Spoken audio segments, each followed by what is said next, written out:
आज 29 एप्रिल रोजी मुंबईतील वांद्रे पश्चिमेकडील लिंकिंग रोडवरील क्रोमा मॉलला भीषण आग लागली असून यामध्ये क्रोमा शोरूम पूर्णपणे जळून खाक झाले आहे। आगीचे कारण अद्याप स्पष्ट नाही।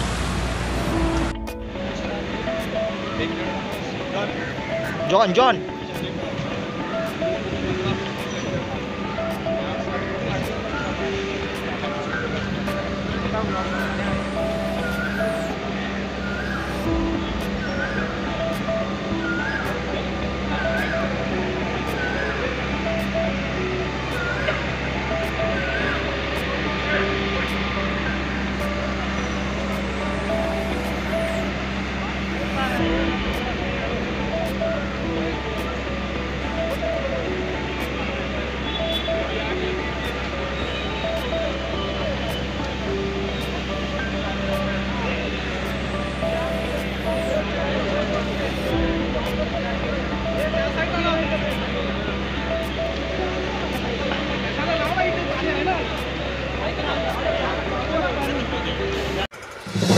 नवीन घडामोडी पाहण्यासाठी आजच आम्ही मुंबईकर 24 तासला लाईक करा, सबस्क्राइब करा आणि अपडेट रहा।